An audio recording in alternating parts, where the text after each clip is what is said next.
Welcome to the Biohacker Babes podcast. My name is Renee. I'm here with my sister Lauren as well, fellow Biohacker Babe. Hello. And Dr. Patrick Porter is our wonderful guest. And we are recording live from Biohacking Congress in Las Vegas today. Wait a minute, I'm not a babe? No. Oh yeah, fellow. I have this Biohacker Babe. We're gonna get you a necklace. You know, all the babes here.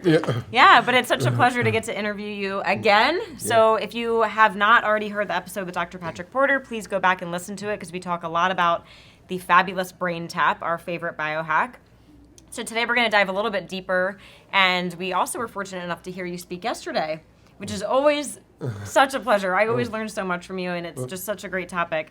So I think to kick it off, one thing that you said that really stuck with me was all about coherence. And you said that's really when all three brains are working together. Yes. So, and I'm sure most people are like, what do you mean three brains? What is that? Well, most people think our brain's up here, which obviously it is. We have this gray matter between our ears. But I tell people that's kind of like a Google tablet. It doesn't really do anything. It just transmits and receives information. We have our gut, which we know, like when somebody has an injury, like a skiing injury or a neck injury, or where they are paralyzed, their body still can digest, metabolize, and keep functioning because our gut has a brain, and actually has more gray matter than our brain between our ears. So we have these neuron connections in our brain, dendrite connections in the way we think. So we're always thinking, you get a gut feeling, or you're talking. That's a reality. But now we know, because of people like HeartMath, about the brain we have in our chest. Our heart has 40,000 neutrino cells, which act as a brain that controls the whole show. That's why most of the biohackers have a heart rate variability. That's the whole reason that heart rate variability is used, because it's controlling this communication. When I'm talking about the three in coherence, because they all communicate. The heart is delivering twice as much information to the brain as the brain does to the heart. The gut, the same thing. That's what I'm saying. This brain doesn't really do much, although it coordinates activities.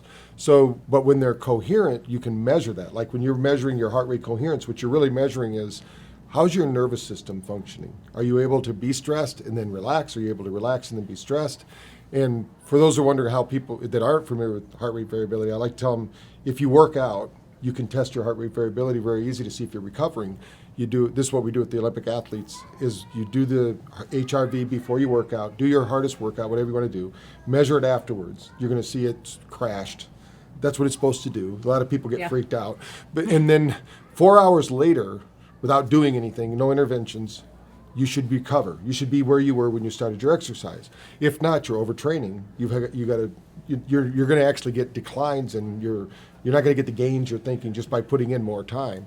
It could be also you're not doing the right things after, like nutritionally, things like that. So what we did when we're talking about BrainTap, to get that coherence, because what happens is the body's dysregulated. It's stressed out. So how long did it take the brain to reorganize? And I'm talking about the three brains, the heart, everything. It took 4 hours. So what we wanted to show is what happens if you do a BrainTap right afterwards. And what I showed here in the talk was Kansas City Sport, that has a 20-station like biohacking lab now, because we told them how to stack a few hacks in there. And we showed them that after practice, you could get that 4-hour improvement in 20 minutes with BrainTap. And so the key, and one of the things we're really proving out is recovery is so important. And that's when your body can reorganize and start to function the way it's supposed to. Yeah. So with exercise specifically, we get this hormetic stress, we get the rebound effect that then later increases the HRV. Yes. Are there any contraindications to doing that type of recovery too quickly after a workout, or any type of stress? No, your body's still going to keep regulating. What we want to teach the body is, you can get as stressed as you want, and we can recover. So if we can, we're training the body to recover faster, because we have we're tuned to the light of our sun, right? All the different hormonal things that happen. We have this daily cycle. Like the reason we don't, some people wake up in the middle of the night is because their temperature increases 2 degrees at around 2 to 3 o'clock in the morning. And in the afternoon, it decreases. That's why people get hungry. They go have chocolate or tea or coffee or something in the middle of the afternoon, because the body, but that's regulated by the sun, because it doesn't matter where you're on the planet, it's happening at those times. Right. So when you think about working out and doing that, how quickly your body recovers, back in the 50s and 60s, when you do the research, they thought people that worked out would actually stunt their growth. So they didn't encourage people to work out and weightlift. So Really? people like Jack LaLanne had to prove that muscle fitness meant you're going to live longer and have more health. They thought it was like, why are people doing that? Because they were farmers. That's where nobody lifted weights. I still remember my uncles when I worked out in the 60s and 70s, and they're going, you're going to do what? You're going to run? They never heard of that before because everybody was more active then anyway. So, I mean, there wasn't the obesity. It seems like we now know all these things and people are still getting more overweight and having more mental dysfunction than ever. Oh, yeah. I mean, all the health conditions are definitely on the rise for many reasons. Circling back to that, what's the significance of the 4 hours? Is there research on that? It's just that's what they found that Olympic, elite athletes, that's how long it usually takes for them to recover, just in general. And they know that I'm sure in their studies, some people recover faster. There are some people, like when I was in college, I used to run 4 quarter miles. And that was my race was a quarter mile. So at the beginning of the year, of course, after you run 4 of them, you're dead laying on the track and you just can't move. But by the middle of the season, you could run 4 more because your body learns and adapts. So that's what you want to teach it is how fast can you adapt and do it. That's why even with running, they know that if you run, for sprints anyway, if you ran a quarter mile, you walk a quarter mile. They've known this in sports psychology because that's the muscles need that recovery time to get the lactic acid out, all the things that are happening. Yeah. Adaptation is so crucial to survival. That's reminding me of something you said yesterday. We're kind of stuck between the surviving and then thriving mode. As biohackers, we want to thrive, but a lot of us really are just kind of hanging out a baseline because of all of our environmental stressors, mental stress. So how do we go more on the thriving side? Well, first, if you're doing biohacking so you don't get the fear stuff, in Job in the Bible says that what I fear greatly has come upon me. That's actually a psychological law. Because if you don't want something, it's going to happen. We've all had that happen before, right? We think about this. Yeah. So when you're doing the biohack, it should be all to optimize health and to do these things because there is a lot of negative stuff out there. But especially what we're learning here, like at the Congress here, the Biohacking Congress, is there's technology that can offset that. So we can offset that by eating healthy. We can offset that. So all of that's happening in the world, and I think people need to have that positive attitude. Most importantly, that'll help everything. It like amplifies everything. Because if you're fighting against a negative thought process, it's not going to work. In other words, I knew a family. They ate healthy. I mean, I loved going over there to eat because they were vegetarian and they were always really good food. I was vegetarian at the time, so it was hard to find good food back then. But they were always sick. And then I realized they were eating that way so they wouldn't get sick.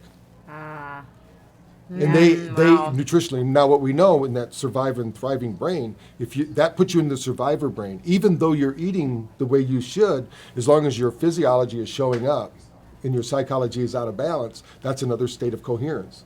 And that's why they say all unhappiness stems from unfavorable comparisons. If you're doing action but you're not getting the result. So if a biohacker isn't in the right mindset, but they're doing a hack, but they're not getting the results, but everybody else is, then there's probably something they're doing. Like if, some people will say, oh, I've tried keto diet, or I've tried paleo, or I've tried this and it doesn't work. We know they all work, but you got to commit, to what you're doing. If you can't do keto and still have a donut in the morning every once in a while or something like that, So but people think that, oh, I've done all these good things, so that means I get away with this one thing. It's harder to build a house than it is to tear one down. So if you think of that in that way, so when you're taking all this time to build up, that's why it's got to be a lifestyle. When you're doing these changes, and that's where the term now that's coined as the atomic changes. Take the smallest change, it's going to bring you the biggest result. And in systems programming, which is part of NLP, neuro-linguistic programming, is they'll tell you the part of a system that's the most flexible controls the system. So when all these changes are happening for you as a biohacker, you've got to be the flexible one. If you can't get invested in anything because everything you do could be proven wrong tomorrow and something better replaces it. And it's got to be, that's the real scientific model, right? And it's not like we hear from other people that they're the science. Nobody's the science. It's the reality is that the science is the science. What does it prove to you? And I think the other part is that, like even with when you were at our booth here in doing the measurements, everybody's a universe of one. I mean, we all have similarities, but something could work really well for you, and then I do it and it doesn't work for me. Doesn't mean it doesn't work. It just means it doesn't work for you. So always go in with the attitude that anything worth doing well is worth doing terrible at first. That's what I tell people. Because everything we do, we learn through stress. Think about how you walked. You fell down every way conceivable till you finally made a mistake and walked across the room. Then your brain, but when we're younger, our brain goes, all those negative tries, let's get rid of those. Let's just focus on the way I walked across the room, because babies very rarely fall down once they get their balance. They forget all those failures. As we grow up, unfortunately, we hold on to them, and we kind of use them as badges and say, this is, and, nobody, I know that social media, that makes it very popular, but most people don't really care about what you're doing. Some people do, but I mean, it's like, you got to do it for you. And then if you want to share it with the world, that's one thing. But there are people getting into this because maybe they see your podcast and all that. They go, oh, that's glamorous. I want to do that. And they've never done it. But they read a book or they go to a class. Next thing you know, they're an influencer, but they're not an influencer. You've got to, the first person that you have to influence is yourself. So every day do some self-assessment. Then, people will want to ask, hey, what do you do? How do you do that? What's going on with you? That's when it should be about your health, your experiences. How can you be a better person in all areas? Of course, but we're hearing it all here, even from spirituality this morning. So it was really cool. Yeah. Yeah. Sorry, can I ask a question? Yeah. Okay. Your turn. I know we try and ping pong, keep it going back and forth. Forget what I was going to say. Oh, about the personalization. Yeah, I mean, we always talk about that on the podcast, how everyone's different. Like you said, what's going to work for you isn't going to work for me. It's not going to work for Lauren, kind of thing. But interestingly enough, the BrainTap has been my thing that works really well. Like, it moves the needle on my HRV, on my deep sleep. I can feel the difference. And so consistency is so key with whatever works for you. And like for me, I can do the BrainTap 30 minutes every day, and it really makes a big difference. For someone else, maybe it is the diet, the perfect diet. That's what moves the needle. But so I'm recommending to everyone that's listening, just continue your biohacking journey. Try different things. Be open-minded, like Dr. Porter said. The science could change tomorrow. Be open-minded to that, and just be willing to try things. Circling back to something you had said yesterday, you mentioned one of my favorite books of all time, Why Zebras Don't Get Ulcers. You're so good. When I was battling chronic fatigue syndrome in my 20s, someone recommended that book to me, and it was shocking. I was like, what do you mean? It's like how I'm perceiving the stress. It's not just, because zebras, right, they go through stressful things, but then they just walk away and they forget, like, oh, a lion's just trying to kill me. Versus me, someone cut me off in the next 6 hours, I'm like, I'm internalizing the stress. I spilled my coffee. Oh, death. The day's ruined. I got to go to bed. I got to start over tomorrow. And so humans, it's so interesting how we do keep that going. So what advice can we give to people to bypass that? Well, if you look at our pets, when your pet shakes and does that, they're getting rid of that. They're getting out of their survivor brain and into their thriving brain. I do that sometimes in the morning with my dog, but it was not intentional. I'm going to keep doing it. I think I just get energy running through my body because that's how we do it. But most people are so neurologically locked they can't. I tell people, even though my background is psychology, a lot of times it's physiology, not psychology, that's the problem. If you can't get rid of a memory or an experience, that's a physiological problem more than it is a psychological problem. They'll try to treat it psychologically, but it's your body, our flow. Think of all negative emotional states. There's one thing in common. You don't breathe. If you're angry, upset, worried, so when those negative things happen and you don't breathe, from that moment on, you probably were shallow breathing until you got rid of it. And as soon as it was gone, people go, just like you do in a breathing exercise. And then you start breathing again. So I always tell people that if you can pre-plan that, that's where like the BrainTap comes in, because I'm doing some little breathing exercise with you, and then I'm saying, where would you use that? So we need to start thinking about what are our assets? What do we do better than anyone else? Or what do we need improvement on? Pick those little things out and breathe through them. That's what I always tell people. You have to learn to breathe, and that's why I recommend like yoga, Tai Chi, or dance. You got to do something to get your body moving. Because most people don't. I mean, and the listeners, if you just sit across the table tonight at dinner with your family and you start talking, there's going to be somebody during that meal who will go, and then they'll say, oh, caught my breath. They weren't breathing. And then their primitive brain, they said, hey, wake up, take a breath. Because people stop because of stress. There's not only the fight or flight, there's the freeze response. And that's where we Survival. stop breathing. Yeah, so every mammal has that written into their code. So, but we can train out of it. You know, we live in a whole different world right now. Yeah. You know, I'm sure that our ancestors 200,000 years ago on the Serengeti were more like the zebra. You know, because they couldn't be that negative. If they froze up and didn't function, they were dinner, just like the zebra. So you've got to keep moving. You know, it's not just the thing on Disney where she says keep swimming. You know, in the thing I use that with my grandkids all the time. Keep swimming, I love that. Yeah. I always think it's so funny if I take a big sigh, I'm like, and people are like, are you okay? I'm like, yeah, like I'm great. I feel better now. I'm not sure if I was before, but now I'm good. Right, you just And offloaded that. Yep. Also dropping into your body, like having the embodied practice, like you said, like we spend so much of our time up here, like above the neck. Right. When we have a huge instrument down here that sends so much communication, and so many of us are kind of out of tune with those signals. Right. And breathing, I think, drops us down into our body. How would you say that BrainTap kind of connects the two? Well, what we're doing, when you did that sigh, if we had you hooked up to QEEG, we would see that you would have a major reorganization in the brain at that moment. And you would probably see upregulation of theta and alpha, which are timeless places, you know, that you go to in the brain.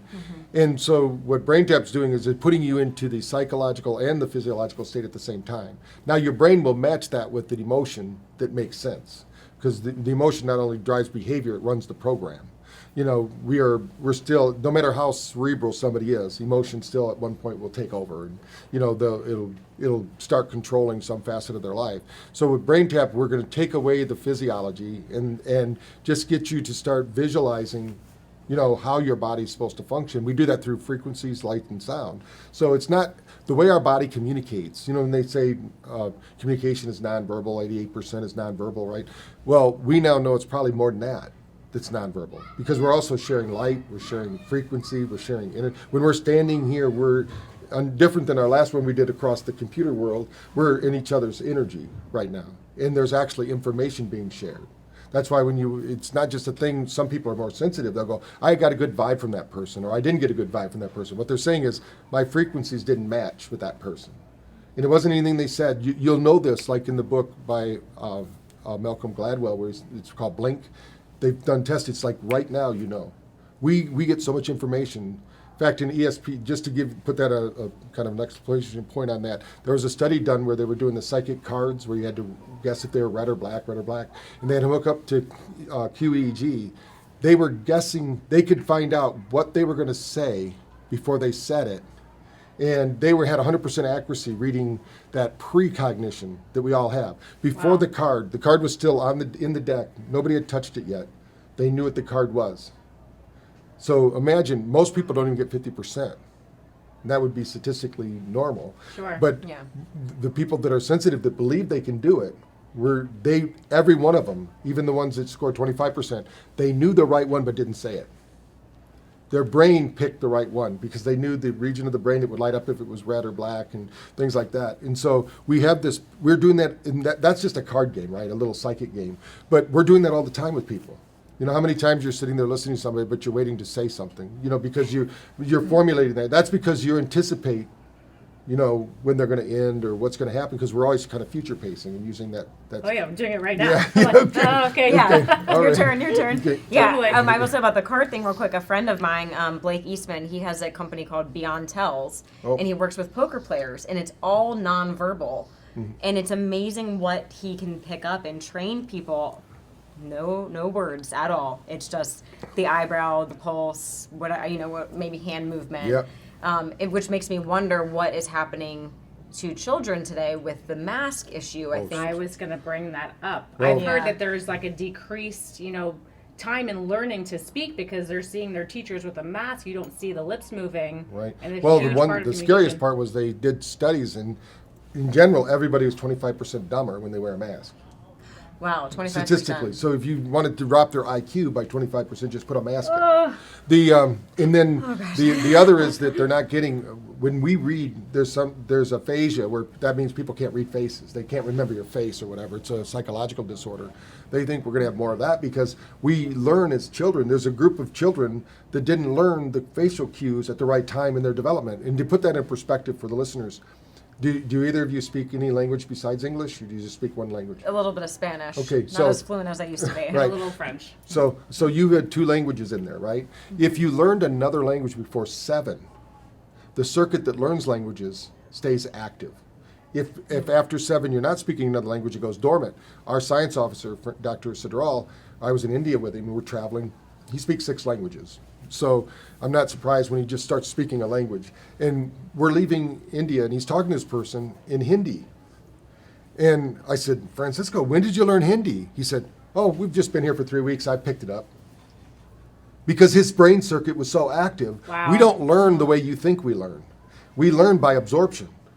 And Right. even John Grinder, one of the founders of NLP, he might get arrested for doing this today, but he used to go to the playgrounds and he would hang out with the kids and he could learn a language in 6 months. Because they don't learn, the way we teach that in school and all these different ways, that's not the way our brain learns. Our brain learns by basically being in the environment. That's why the immersion schools are so popular and people go there and they learn the language. Yeah. So- Assimilation. Yes. Yeah. I mean, I spent, I think, 6th grade through all the way to college learning Spanish. Mm-hmm. Could put maybe 2 sentences together. I went, I studied abroad for 4 months in Barcelona, fluent within Right. 2 weeks. Yeah, because you were not Unbelievable. only getting the verbal, you were getting phonetically charged with their knowledge. Oh, Everybody, wow. this is one of the things I shared yesterday that is new. There was a study done that showed when they can measure our energy. So the way I put it in perspective, because our science officer made some clothing, which is called recovery wear, that Tom Brady now sells. It's called Oh, yeah. TB12. And somebody goes, he doesn't even explain it. He just has to say, I'm Tom Brady, I'm Right. 44 Right. years old. TB12, buy, you'll you know, buy it. buy this clothes. But what's happening to that clothing, there's little ceramics in there that my science officer made. He created that clothing. Because they found out that our bodies, actually every one of us emits between 800 and 860 nanometer light all the time. You're broadcasting infrared light. So all the benefits of infrared light happen when you're around another person. They now know that in the study, because that's photic energy, so they can measure that. And so what they found out was somebody who's in a state of grace and love and harmony and, forgiveness, there are 200 times more light coming from their body than somebody who's in fear, anxiety, and stress. And I started thinking, that puts a whole new spin on what happened to us during the pandemic. It's like, oh my God, because we're not around people. They scared the heck out of everybody. They dampened the field of energy. Yeah. We know that, and just for perspective, if somebody wants to research it, because I learned it first from Dave Asprey when I was interviewing him for one of my summits, and he said something about this new science coming out of this biophotic information, and now they know that that's how our body communicates at a cellular level. So how we show up is directly relation to the amount of energy we have in a mitochondria that pushes this information out. It's because 99% of our DNA or genes change every 40 seconds. So that's how adaptive we are, on a cellular level. Now we don't change our looks or anything like that, but we change how it expresses. Like somebody could be expressing as an alcoholic when they could be expressing as somebody who's alcohol free, depending upon the thoughts they're thinking, the environment they're with. And we all know that. I use the example with clients all the time when they go, we have different languages when we're in different environments, and that changes our physiology. Like for a man, if you're in the clubhouse talking, there's a whole different language pattern than if you're at church, right? Could be the same guy talking. Yeah, hopefully. Checking into this environment Right. today. Yeah, Right. could you? And I used to tell Locker that talk. I told this to smokers because I used to have an addiction clinic, and they would come in and I'd say, when was the last time you lit up in church? And they said, oh, because they told me they were going to church, right? Because I'd asked that question, and they said, oh, we don't smoke at church. I said, do you make it? Oh yeah, I can be in church for 2 hours. I don't even think about it. I said, that tells you that the cues in your environment are triggering the behavior. And, that's how you know. So, I mean, it's just like some people say, they're a bad influence on me, when you have certain friends, because they're the ones that give you permission maybe to do things that you wouldn't do if you were left to your own devices or if you're around another person, So I think if we start making our own little fence about what's important to us and what we're going to tolerate, that's why even I said in the talk, you got to get rid of some people probably. We call them, energy vampires, because and now we know they absorb that energy.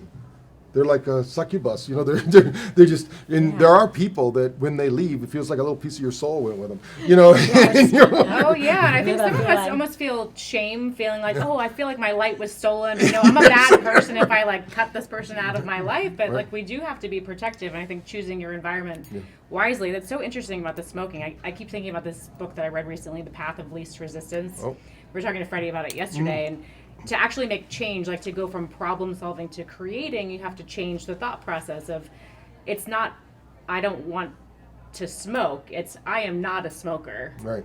So you're already putting yourself in that being state rather than just focusing on what you said before. Like, if you focus on the negative, not doing, you're going to do it, probably. Yeah. That's what they call a dry alcoholic. We probably have all met people like that. They still have all the habits, patterns, beliefs, but they're just not drinking.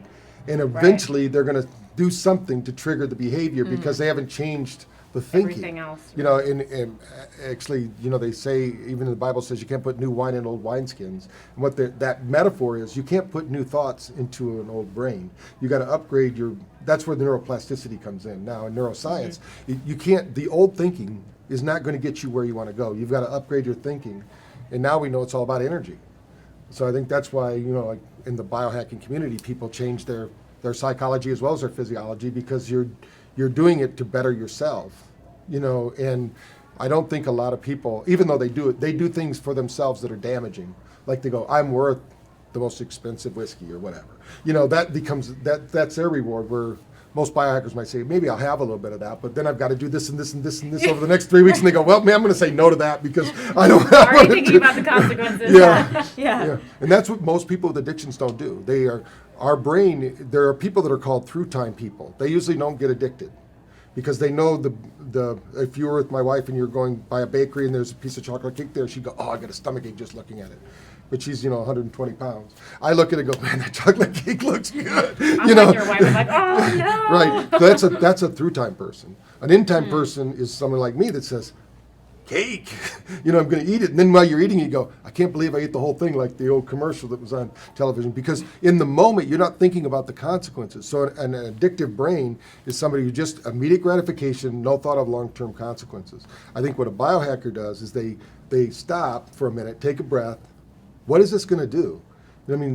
Some even get the glucose monitors, right, and wear them. So you go, okay, I just ate that pretzel. What happened? No more pretzels. You cannot unsee that glucose excursion. Right. You're like, oh, not having that again. Right.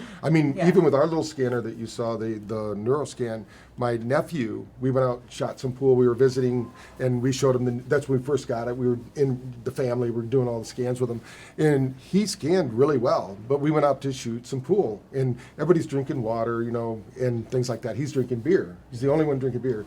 We came home kind of late. We go to bed, and when I wake up, he's got the scan had been ran by him, and his brain was black. Like no energy, whatever.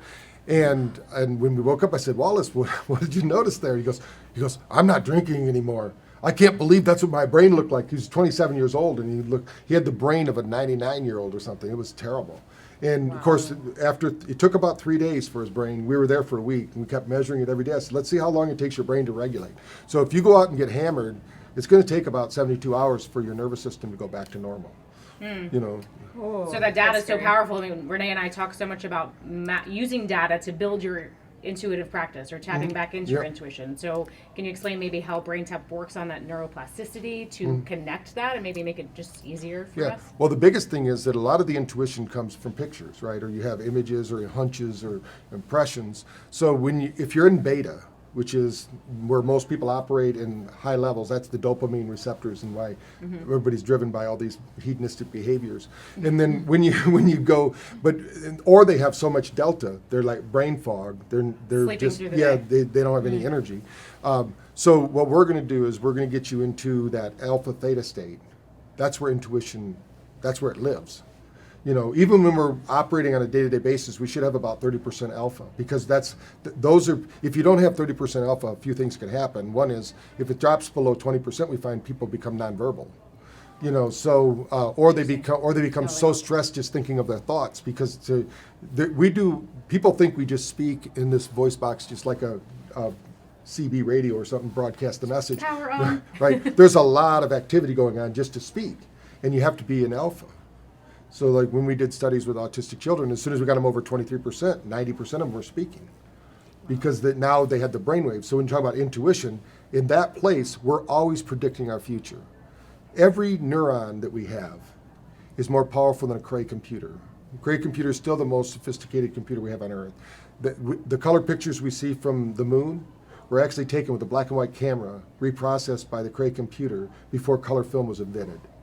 So that we could see, but we're doing that every day, all the time, millions of times without thinking about it. Mm-hmm. So our brain, given the right information, can predict the future because everything considered is moving in a certain direction, in a certain way through space and time. And even though we on a conscious level don't do it, but to give an example to the listeners so they understand, right now our ears are listening to 25,000 pieces of information. But because we're doing a podcast, we got to listen to each other because you might ask me a question, all that. So we don't daydream about it, but our brain is still processing all that. If somebody runs down the hall screaming, we might not even notice it. But so we're selecting out only 25 pieces of information to 40 that we act on any moment in time. Our eyes are doing the same thing, but only with 2,000 pieces of information. Science actually shows, quantum science and neuroscience both agree that we render, which means we make up about 80% of our reality. It's here, but we make it up. And it's proven every day in the kitchens around the world when you go out to get the salt and pepper shaker or something, you say, where's the pepper? And it's right there in front of you. No, it isn't. And then finally you walk out and you go, here it is. And they go, well, it wasn't there for me, just a minute ago. It just appeared. Because they didn't render it. We all have blind spots and things like that. So when we're thinking about that, some people just don't want to know the future.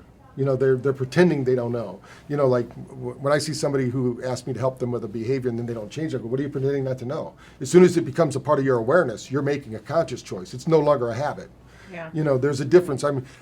There's not a power outside of you that doesn't get you in the car to go get the 6-pack or the beer or the drugs, whatever Easy. it is. Yeah, yeah. So, but if you're using that, the saying is, the best way to create the future or to predict the future is to create it, right? So we're doing that all the time.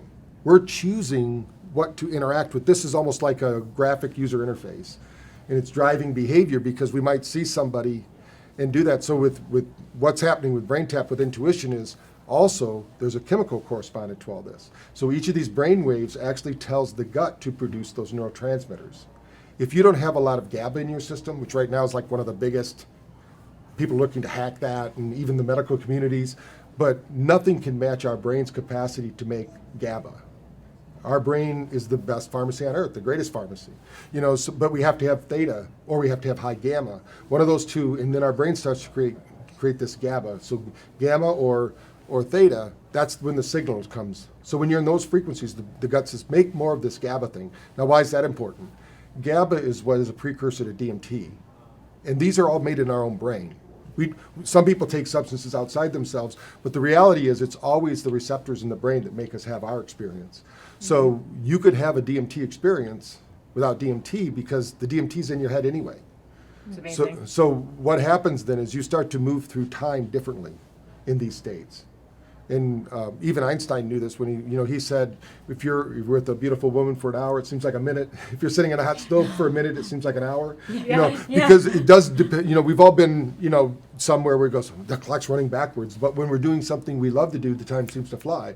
That's because timing, the way the brain processes time, is very different than there's no linear time for the consciousness that makes the underlying reality of everything. But we experience this through time experience. But it's so if in the intuition world you can start to predict it because there's an infinite number of them, but you have 200 billion whatever neuron connections that are as powerful, each one of them, as a great computer. Now they're working together. They say there's no more complex thing in the universe than the human brain, but we don't know all the other whatever's out there in the universe. But our brain, they can't create it. So to predict something, I think the greatest athletes, they call it flow state, right? And we did a thing with basketball when we were teaching kids, because we have a basketball program. When we were teaching them, we said, when you're running and you try to get people to do mathematical equations, some of them will actually trip and fall. You ask, or while they're running, you ask them to spell a word, because their body they disconnect. And that was kind of a little exercise I did in there with writing the name in the circle. So we do all these games. So with them, we did that. But I said, when you get relaxed in basketball, the high achievers, they're actually calculating high-level physics. Like, how do you figure out running down the court at 11 miles an hour, passing it to somebody who's running down the court at 8 miles an hour, passing a ball with an arc at this, but they're doing that all by nothing. They're not thinking about it. The brain's just calculating it. And some people are better at others, and they become professional basketball players. But, you think about skiing down a hill, that's high-level physics. But they're doing it while they're moving. That's the most difficult thing. So that's because they have a connection with their physiology and their psychology. There's a direct connection. If they're not coherent, they'll be uncoordinated. We all know the highly left-brain people. When we're in junior high and your teacher says, I want you to pretend you're a tree. And they're like, I'm not going to do that. Because they don't know how to get outside of their logical brain. Yeah. And then there's the kid that goes, oh, yeah, I'm a tree. He just loves it. And then he's the weirdo. Yeah. Now we know the weirdo was right. Because that gives you flexibility. The more rigid the system, more it's going to break. So that's why I tell people anything worth doing well is worth doing terrible at first. You got to try it out. If it doesn't work, it doesn't work. But the worst thing you can get is the same. Mm-hmm. With most biohacks, I should say, because they're not. Right. You don't have a list of 3 pages of contraindications. You don't have to worry about your body falling out behind you because you took something. All the things that happen on a drug commercial. These are all healthy hacks. Right. I'm curious about the different brain waves and breaking like an unhealthy habit or the addiction. Yeah. Is that some of like the flow state stuff with the BrainTap? When you think about learning, most people have heard these logical levels of learning. Have you heard this before? Anything we've learned in the universe on a conscious level is first we go there with unconscious incompetence. We don't know what we don't know, right? Mm-hmm. That's then once somebody makes us aware of it, like, what do you mean fat's good for you? All the years where everybody was fat phobic, right? So now they give you this piece of information and they go, wow, I didn't know that. Boom, light goes off. Now they start to research and they start to connect the dots. Now they know because they got the evidence that's there. Pretty soon that becomes part of their nature. They just get up, put butter in their coffee, whatever they're going to do, and enjoy, the oils that are healthy and things like that, and their life's normal, and they don't think about it again because it's unconsciously competent now instead of unconsciously competent. So when somebody says, when you're thinking about that, that's with anything we do. So you go, you know what, you've got to do, jump in a bath with ice in it, right? Somebody goes, what? Why? That's why you get that. They call that disassociation, right? Cognitive dissonance. So you're going, what would somebody ever want to jump in a pool of ice water miserable. for? We had a club in our town called the Polar Bear Club, right? So people think about that, and then now they go, now they're aware of it, and somebody says, but look what they did afterwards. Look at how their nervous system changed and became more adaptable. And then they go, oh, wow, I'm going to do a little more research, right? Now they start doing it. And then pretty soon they're going, oh, I always take cold showers. I don't get out of the shower till I don't ever use hot water. Then you go, well, 3 months ago, you wouldn't even talk to me about that. But see, they got it because they went through the process. If there's any disconnection there, like if you tell somebody something and you go, this is the greatest thing since sliced bread, do it, and they only hear it, but they never get to experience it, to get that evidence-based piece, they don't make the dots, and then it just goes away. It doesn't form into a habit. Especially if they have another habit that says, you mean stop eating sugar is probably one of the best biohacks I could do? Start things like that. And then they do it for a while, but then a part of them says, you know what? These gains aren't fast enough. These aren't good enough. These people are just lucky. They got great bodies. God gave me this thing that just expands every day, or something. And they want to blame it on something else. My genes. And then, so what they do is they say, that's true, but for them it isn't. Because they don't want to. There are people even, I'm sure I have in my family when I said, they go, have you taken the vaccine or something like that? I'll say, did you do the research? Oh, no. I said, then don't talk to me don't ask me the question. Because if you do the research, you know what you're going to do. Nothing. If but if you're just going to follow whatever, right? Because that serves them. And how did they do that was they applied fear. Mm-hmm. Fear makes us do really bad things. Right, and to get out of that state, nobody wants to feel uncomfortable. We've all been in a place where we're there and we see somebody we maybe didn't end well with them, but they're coming toward us. The closer they get, just like your body's shaking, you want to jump. But what it is you're nervous because you're not in a flow state anymore. You can't predict the future anymore. because the last time was an unpredictable event. So the brain's going, oh. But if everything's moving along, we call that happenings. And if they happen in succession, what do we call that? Happiness. So, that's why when Buddha said all unhappiness stems from uncapable comparisons. So if you have in your mind what the future is going to be, somebody else has in their mind what the future is going to be, and they don't match, you're probably not going to be together.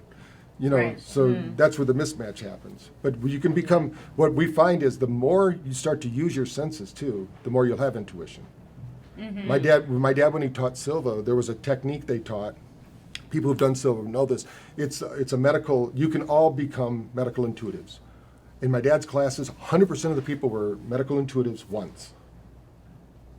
As soon as they realized they did it, they couldn't do it again.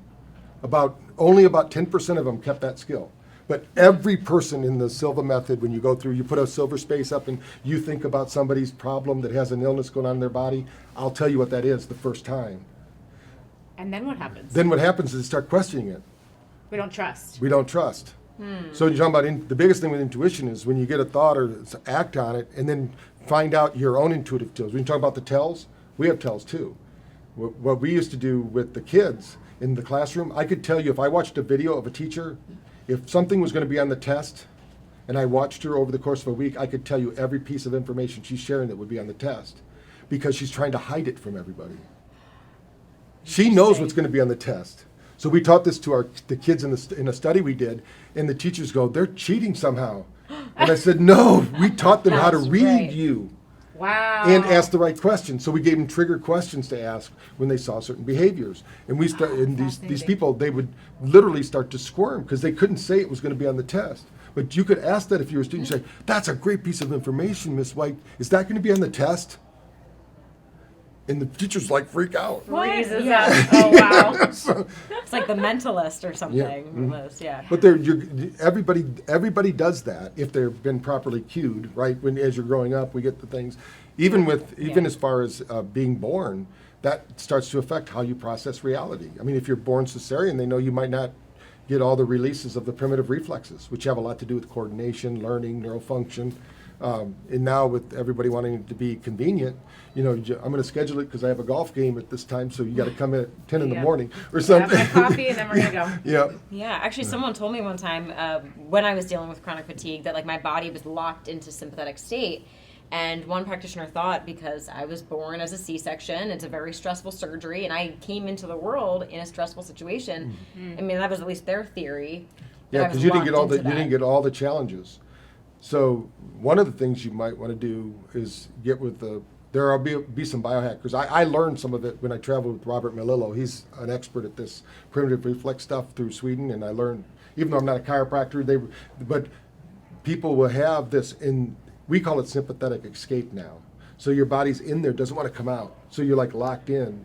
And so, as you get that flow, but breath work will do it. You got to activate it. Lasers do it. Light therapy will do it. You just got to get flow into those areas. Yeah, and I feel better with all of those things. So it's interesting. Yeah, it's amazing that we have the tech to drop into that now. We didn't 10, 20 years ago. It's so incredible. Right.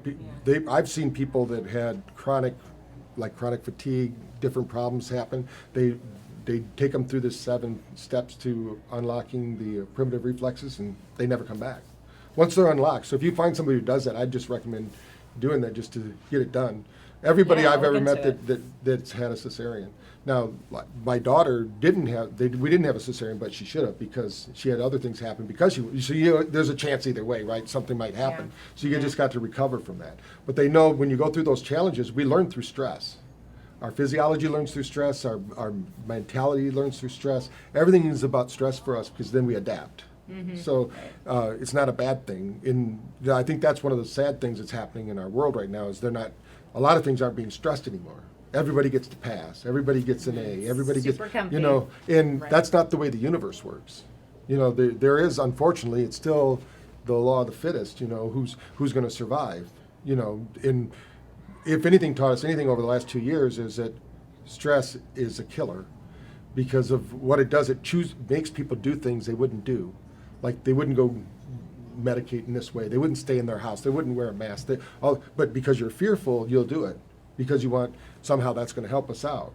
But now hopefully we'll learn from that, and start to grow and develop. And I think that the main thing is to know your limitations and then look at how can you improve those. You know, so many people want to go from, in the biohacking world, from just finding out about it to being Dave Asprey tomorrow. You know, it's like, Where's the shortcut? Give me all the hacks. Yeah. Yeah. Your body can only develop so fast over time. You know, so, you know, no biohack's going to just cut out that process of time. You know, that's why you got to enjoy the journey. And it's not just about a fast change. It's about, this is a lifestyle. You know, that when we test people here, if there's any doubt, they should see our scans, because we always get the best scans of nervous systems at the biohacking. The first one we did, we're like, we've never seen scores like this, because we're used to going to medical conventions. Doctors are terrible. I'm sorry, they don't even know about nutrition. Most of them. Rhythm, nutrition. Yeah. They think it's all about go, and you're about to die here. Oof. You know, the Joe Wallach, I don't know if he actually had a talk that became famous about 20 years ago. It's Dead Doctors Don't Lie. He was a medical doctor, and these doctors were against nutrition, right? But the average doctor at that time only lived to be 55 years old. Wow. And these are in charge of our health. You know. It's terrifying. That's pretty scary. Yeah, it is. I felt a sense of competition when I went to do my HRV scan before the BrainTap, because I think it's like a functional range in a lab test. You know, we're not being compared to sick people here. We're amongst like some pretty cool optimizers. So it's awesome to be in this space and up level in that way. This environment is just so supportive. Yeah, we see more 100% here without doing anything. They're just walking around at 100%. I mean, we don't see that. I mean, we see it in Olympic athletes or people that are really fit, but not at a whole conference. You know, when you have a few hundred people, usually, I mean, I can tell you we went to a Lyme conference with all the experts in Lyme disease and all that, because we work with that and get some good results with some doctors. And those people, I'm like, when the first day we were at dinner, the team, they're going, these people are sick. They are not in good shape neurologically. And they're working with people who have autoimmune diseases, you know, and things like that. I'm like, and your immune system is part of your thinking system. It's part of your, you know, we have this roving nervous system immune system. So it's thinking, you know. Right. And with that light exchange, energy being exchanged that you were talking about before, so affected. Wow.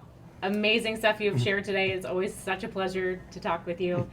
I'd love to wrap up with a final piece of advice, something that our audience can start doing today to optimize. Well, I like to tell people sleep is your incubator for your superpowers. So if you don't have a practice to get you into deep sleep, do some breath work and thinking of gratitude. Think of things you're grateful for the day. Breathe into the mental count of 4 and breathe out to the mental count of 8. And each time you breathe out, what will happen eventually, that's when you breathe in, you're exercising that survivor brain, which you need to acknowledge. When you're breathing out, you're exercising that thriving brain. And you want to get to sleep as deep as possible. And then you'll wake up tomorrow with energy, and you can get to do it all over again with more energy. Amazing. That's great. Wonderful. Well, thank you so much, Dr. Porter, for everything. And thank you to everyone that tuned in today. We'll see you next time.